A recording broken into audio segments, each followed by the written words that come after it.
소개팅에 나갔는데 상대가 고기 좋아하시게 생겼어요. 집에 가서 생각이 납니다. 고기를 좋아한다는 게 대체 무슨 뜻일까? 묘하게 찝찝한 말로부터 나를 지켜내는 아주 간단한 언어의 호신술, 먼저 소개를 해드릴게요.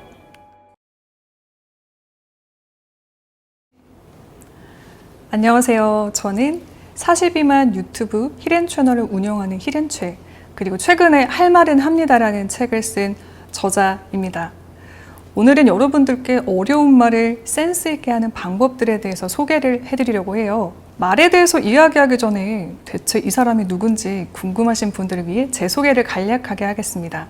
저는 원래 듣는 사람이었습니다. 라디오 키즈로서 라디오를 좋아했던 평범한 청취자였죠. 그렇게 라디오 PD의 꿈을 꾸다 결국 라디오 PD로 입사를 하게 됐습니다. 그때도 역시 듣는 사람이었어요. DJ의 이야기를 듣고 뒤에서 연출을 하고 편집을 하는 사람이었는데요. 갑자기 저는 말하는 사람이 되었습니다. 회사의 요청에 의해서 DJ가 된 거죠. 갑자기 말하는 사람이 되니까 제 말에 대해서 스스로 많은 생각을 하게 됐습니다. 여러분도 처음에 녹음본을 들어보시면 아시겠지만 내 목소리를 녹음해서 듣고 하는 일은 상당히 낯설고 고역입니다. 처음에 그런 과정들을 거쳤어요. 듣고 편집하고 듣고 편집하고 그러다 보니까 나한테 어떤 면이 부족하구나, 어떤 걸 더 해야겠구나 자연스럽게 알아가게 됐는데요. 그런데 궁금증이 생겼습니다. 목소리나 발음 같은 경우는 시간이 해결해 줬어요. 시간이 알아서 조금씩 트레이닝을 할수록 좋은 결과를 가져다 주었는데요. 말에 진심을 담는 방법, 청취자의 문자 사연에 진정성 있게 피드백을 하는 방법은 아무도 알려주지 않았죠. 스스로 고민하고 연구해야 했습니다.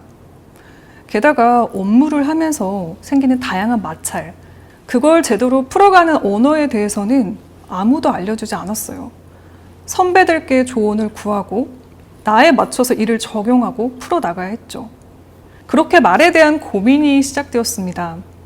다른 방송사들의 DJ는 어떻게 말을 하는지, 프로 진행자들은 어떻게 말을 하는지를 보면서 배우기 시작했는데요. 이런 고민들을 하니까 부족한 만큼 보였던 게 많아요. 제가 라디오 DJ를 하면서 한번 이직을 했는데요. 매주 한 팀씩 2년간 약 100팀의 스타들을 만났습니다. 그들의 말을 듣고 연출하고 편집하는 PD로서의 삶을 살았는데요. 한번 진행을 했다 보니까 말을 잘하는 사람들은 어떻게 이야기를 하는지가 더 쏙쏙 들어오기 시작했습니다. 왜 여러분들 휴대폰 바꾸려고 생각하시면 저 사람 휴대폰 뭐 가졌나 이것만 보이는 것처럼 말이죠. 팬들의 말에 이렇게 진정성 있는 피드백이 가능하구나. 같은 말도 이렇게 표현하면 더 따뜻하구나. 어떻게 하면 더 호감 가는 말을 할 수가 있겠구나를 알기 시작했습니다. 그렇게 말에 대해서 고민하고 말을 잘하는 사람들의 말을 내 것으로 만들려고 노력을 하는 과정들을 통해서 저는 3가지 말의 덕을 보게 됐습니다. 일단 라디오 DJ 생방송 진행 경험을 통해서 저는 면접과 프리젠테이션에 자신감이 붙었습니다. 그리고 어떻게 하면 깔끔하게 나의 생각을 전달할 수 있는지를 알게 됐죠. 2번째는요, 마찰의 순간들이었습니다.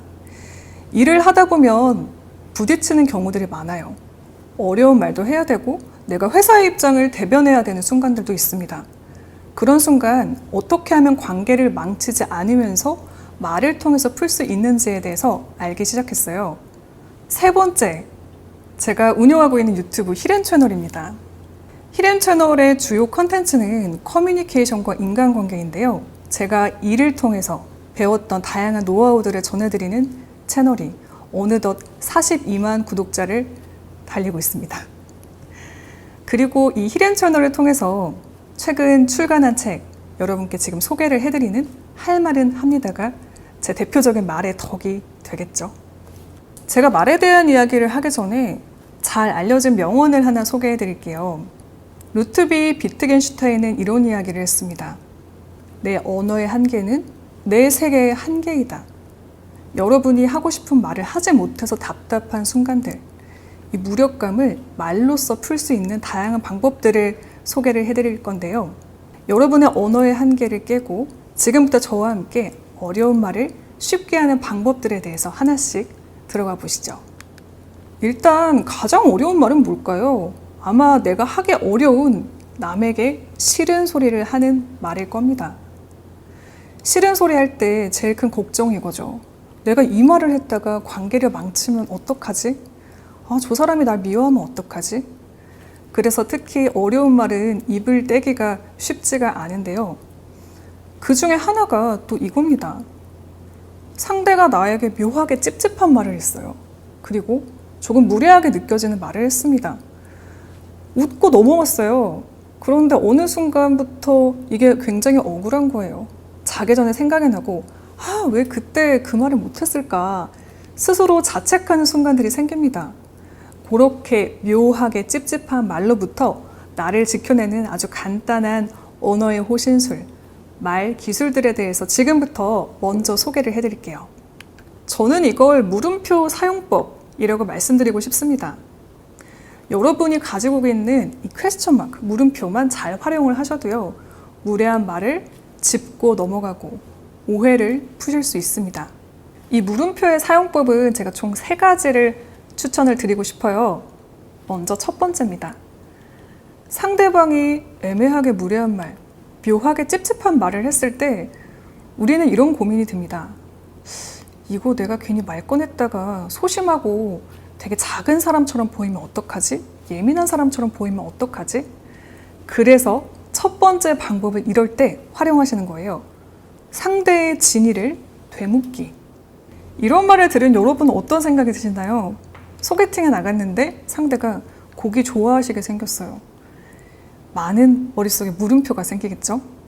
이럴 때 상대방의 진짜 의미, 진의를 되묻는 질문을 하시는 거예요. 죄송한데 무슨 말씀이신지 이해가 잘 안 돼서요. 다시 한 번만 설명해 주시겠어요? 라는 식으로 상대방의 말에 숨어있는 진짜 뜻을 다시 한 번 친절하게 되묻는 겁니다. 그런데 상대방은 이렇게 답해요. 제가 고기를 되게 좋아하는데 저랑 식성이 비슷하신 것 같아가지고요. 그렇군요. 저 고기 좋아해요. 고기 먹으러 갈까요? 이렇게 상황이 좋게 풀리면 오해가 풀리고 넘어가겠죠? 그런데 거기서 그냥 우리 웃으면서 넘어간다면 집에 가서 생각이 납니다. 자기 전에 말이죠. 고기를 좋아한다는 게 대체 무슨 뜻일까? 좋아하게 생겼다는 게 무슨 말이지? 라고요. 이렇게 모호함을 해결하는 진위 되묻기였습니다. 두 번째 물음표 사용법이에요. 백트래킹 질문하기. 이 백트래킹은요, 상대방의 말 끝을 다시 한번 트래킹, 따라가면서 질문을 하는 언어의 기술인데요. 보통은 대화를 이어갈 때 많이 쓰입니다. 저는 무례한 상황이나 묘하게 찝찝한 말로부터 나를 지켜내고 싶을 때 이 백트래킹 질문을 하시기를 추천을 드려요. 예를 들어서 이런 이야기를 들었어요. 너 우리 이모 닮았어. 자, 유명한 연예인이나 스타가 아닌 이상 누군가를 닮았다는 말은 참 그 진위가 뭔지 모르겠습니다. 왜냐? 우리가 생김새를 모르기 때문이죠. 혹은 이 얼굴을 뜻하는 건지 태도를 말하는 건지 알 수가 없습니다. 그냥 넘어가면 혼자 찝찝할 수 있는데요. 이럴 때 이 백트래킹 질문으로 다시 한번 상대방의 말을 따라가며 질문을 던지는 겁니다. 그래? 어떤 점이 닮았어? 라고 물어보는 거죠. 너 우리 이모 닮았어. 어떤 점이 닮았어? 라고 백트래킹을 하시면요. 순간적으로 순발력이 없는 분들도 상대방의 말끝을 따라가시면서 쉽게 물음표를 사용하실 수 있습니다. 물음표 사용법 3번째입니다. 리프레이밍 질문. 리프레이밍은요, 다시 한번 재정의를 하는 거예요. 상대방 말 속에 숨은 어폐 혹은 조금 기분 나쁜 포인트를 내 스타일로 그냥 긍정적으로 리프레이밍, 재정의를 해서 이렇게 다시 질문을 던지는 거죠. 이거는 예시를 들으면 조금 더 이해가 쉬우실 겁니다. 상대가 이런 얘기를 해요. 기세다는 소리 많이 들으시죠? 기세다. 이게 칭찬일 수도 있고 그게 아닐 수도 있는 말이라고 생각해요. 그럴 때 이걸 나만의 스타일로 긍정적으로 리프레이밍을 한 뒤 다시 한번 되묻는 겁니다. 그런가요? 제가 기운이 좋다는 이야기는 많이 들었습니다. 사실 어릴 때부터 제가 좀 기가 세지고 싶었는데 혹시 그렇게 보이시나요? 라고 해맑게 질문을 던지면 상대가 욱한 심정이 있는 게 아닌 이상 좋은 말이 돌아올 수도 있습니다. 혹은 상대가 정말 나에게 시비나 태클을 걸고자 했다면 다시 물어보는 리프레이밍 질문으로 인해 그 상대의 말 속에 숨은 진의가 드러나겠죠. 그럼 그 말을 듣고 대처할 수 있게 됩니다. 이런 말도 있어요. 볼수록 장군 같으시네요, 과장님은요. 장군 같다. 이것도 개인마다 해석이 다를 겁니다. 이럴 때 이 장군에 대한 좋은 재정의, 긍정적인 리프레이밍을 한 뒤 이걸 다시 물어보는 거예요. 장군 같다는 거는 되게 씩씩하고 멋있어 보인다는 뜻인가요? 라고 물어보는 거죠. 그럼 상대가 머쓱하게 웃으면서 넘어갈 수도 있습니다. 만약에 그 주변에 제3자가 있고 사회생활을 하시는 분들이라면요. 나는 긍정적인 이미지를 가져가고 그 말에 혹시 무례하게 대답을 했다면 상대는 제3자들로 하여금 무례한 이미지, 객관적으로 다시 한번 그 사람을 볼 수 있게 만드는, 한마디로 내 편을 만들 수 있게 하는 긍정적인 리프레이밍 효과가 있습니다. 이렇게 첫 번째로 무례한 말, 묘하게 기분 나쁜 말들에 대한 리프레이밍, 물음표 사용법을 알려드렸는데요. 이제 어려운 말을 센스 있게 하는 두 번째 챕터로 넘어가겠습니다. 우리 사회생활 할 때 특히 어렵죠. 싫은 소리, 밉지 않게 하는 법. 특히 상대에게 쓴소리를 하는 게 어려우신 분들이 있습니다. 이게 내가 정말 미워하는 감정이 있는 사람이 아니라면요. 정말 아끼는 후배, 사랑하는 동료에게 쓴소리를 해야 될 때가 있습니다. 일을 할 때 특히 그렇습니다. 가족 관계도 마찬가지예요. 사랑하는 가족이지만 때로는 서로에게 쓴소리, 조언, 이야기들을 할 때가 있으니까요.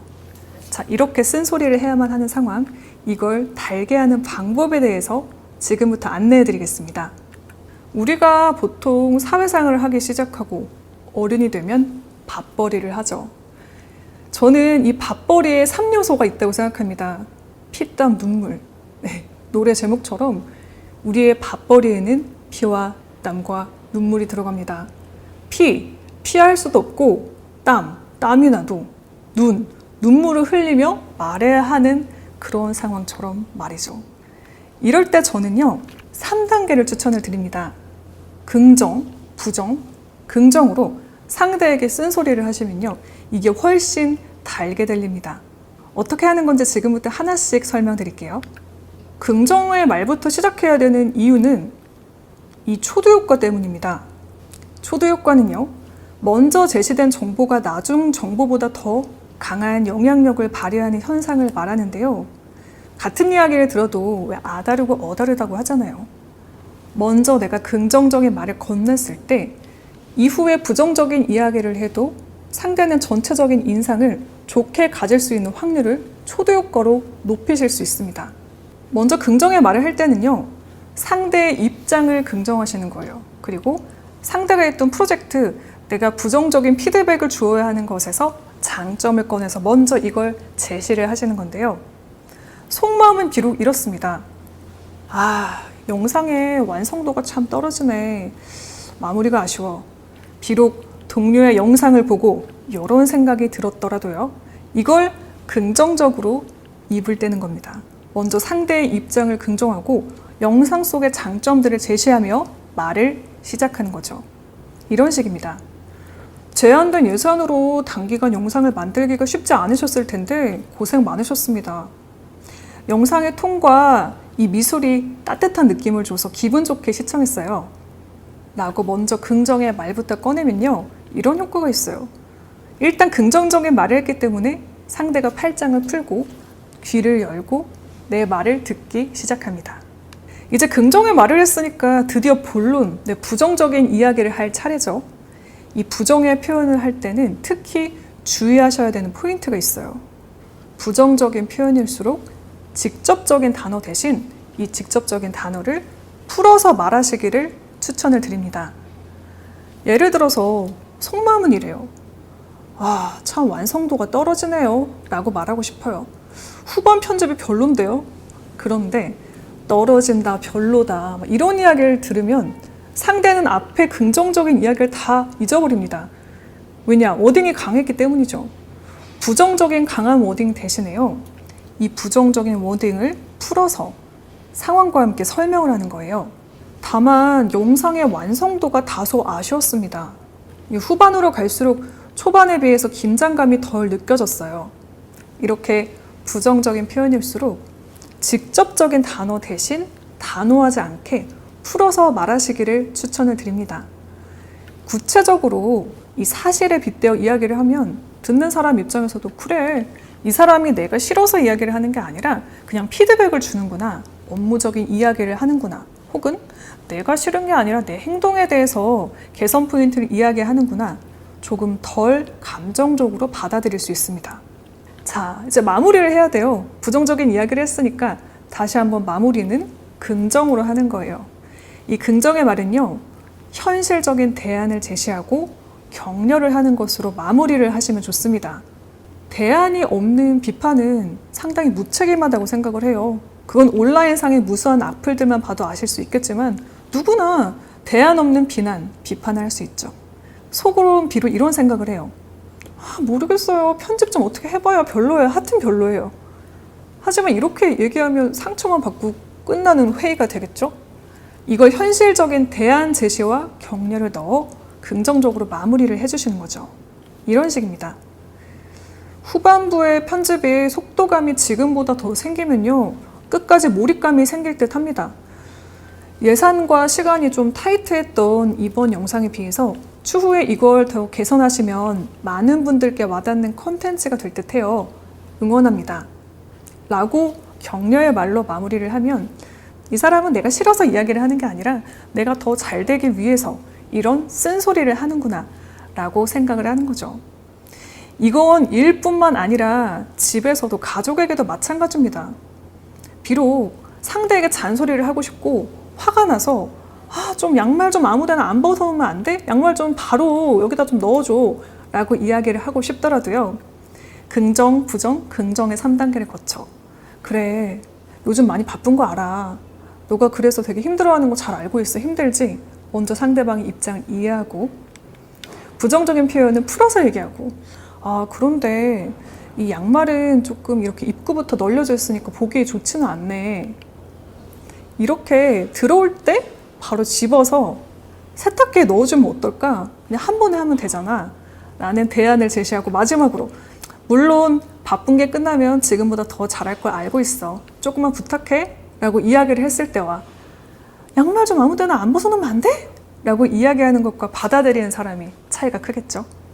이런 식으로 긍정, 부정, 긍정의 3단계를 꼭 기억해서 쓴소리를 하시길 바라겠습니다.